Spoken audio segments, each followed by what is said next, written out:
Welcome friends. Welcome to next lesson, that is contracts. What is contract? A contract is the agreement entered into two voluntarily by the people or parties who promise to exchange money, goods or services according to a specified schedule and are legally enforceable. Okay, so who is contractor? Is the person or a firm who undertake any type of contract. Okay, so why the contract is required to make any work? There must be a mutual agreement in between the two parties to do the work. Okay, here what are the required or essential valid contracts documents? There must be mutual agreement between the two parties. There must be an offer made by one party called promisor. The other party is called as promisee, must be accepted the offer. There must be considerations which usually the payments in the form of money for doing of any act or absency from doing it a particular act by promisor for promisee. Okay, next the offer and acceptance continuing by the agreement that when enforceable by the law become a contract. The contracting parties entered into agreement should be competent, that is not disqualified by either infancy or insanity to make such agreement. Okay, when a contract is formed and it becomes impossible to perform the work immediately or at a late date, it may be possible to adjust rights and liabilities of the parties. Okay, so here we have different types of contracts. The contracts are offered by PWD departments are mostly of the following types. One is the lump sum contract, second one is the item rate contract, is also called as schedule contract. Next, percentage means cost plus percentage contract. Next, labor contract and material supply contract. Okay, coming to the first one, lump sum contract.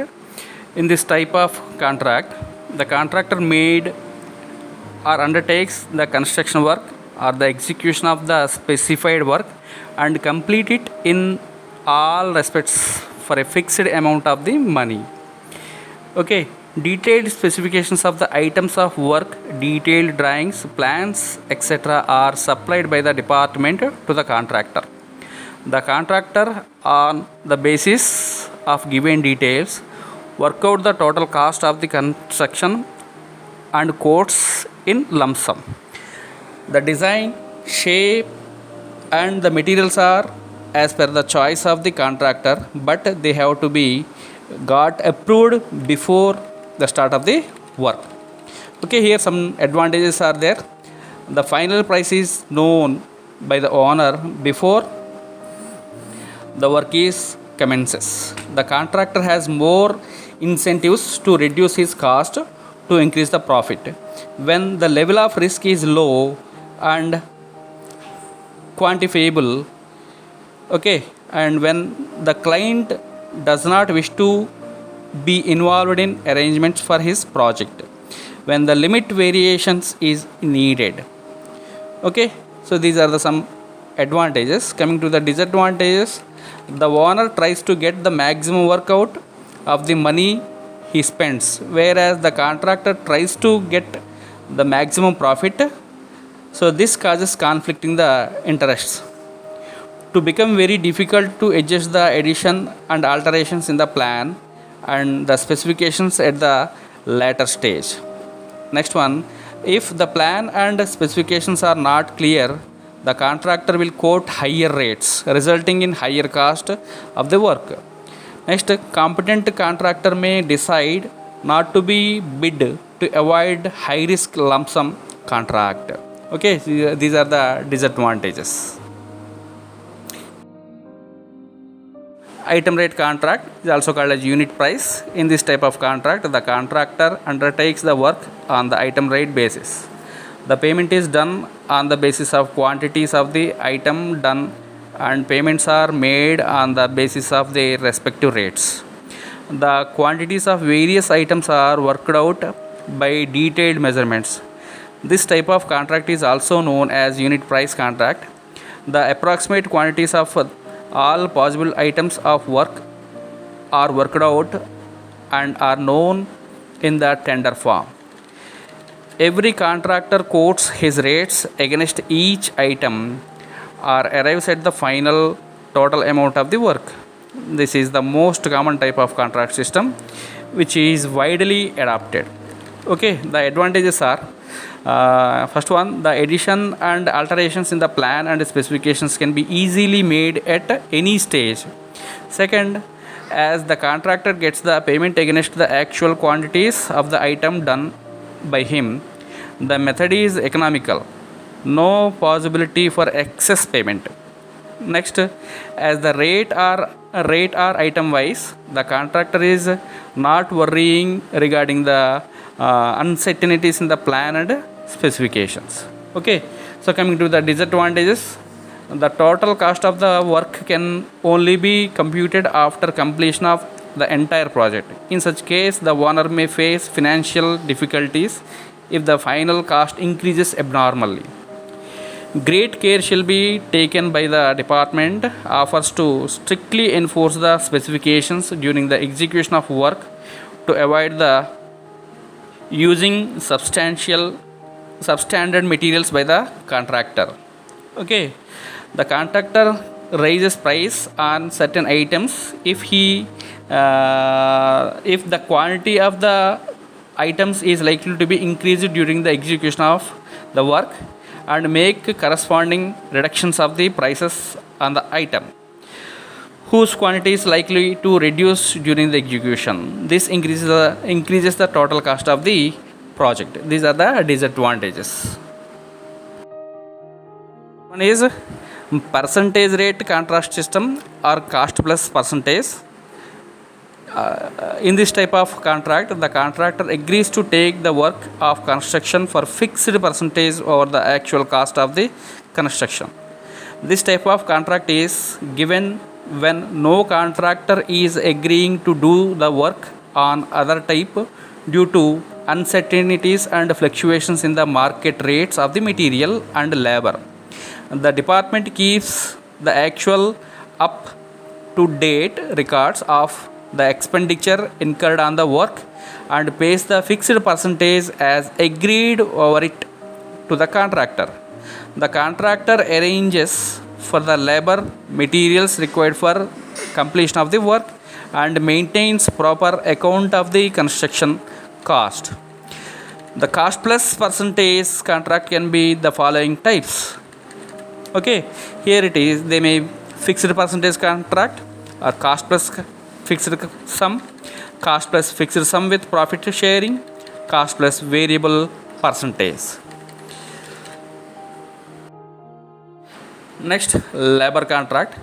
In this type of contract, all materials for the constructions are arranged and supplied at the site of work by the department or by the owner itself.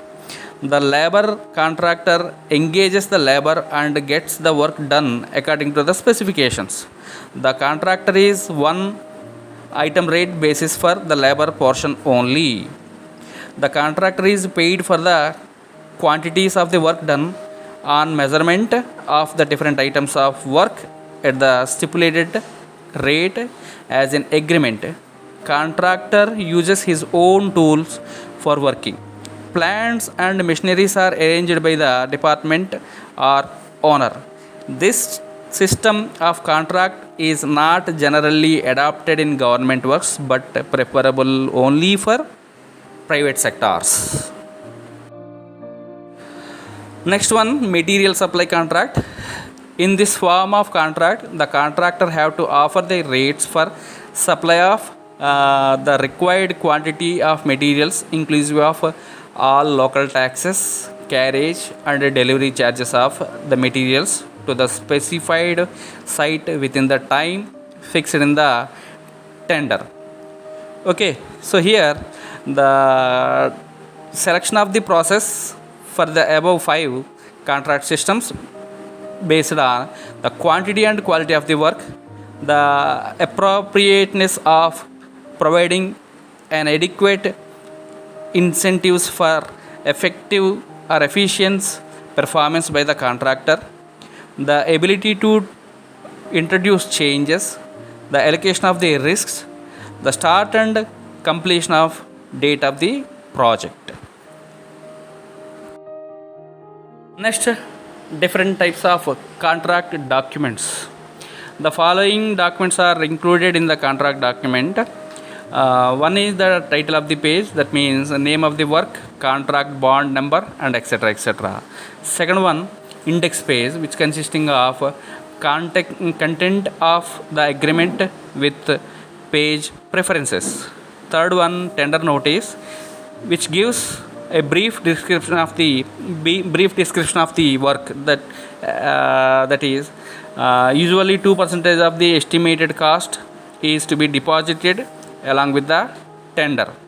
Next, tender form, fourth one, which consisting of contractor's rate and time of completion, penalty clauses, and etc. etc.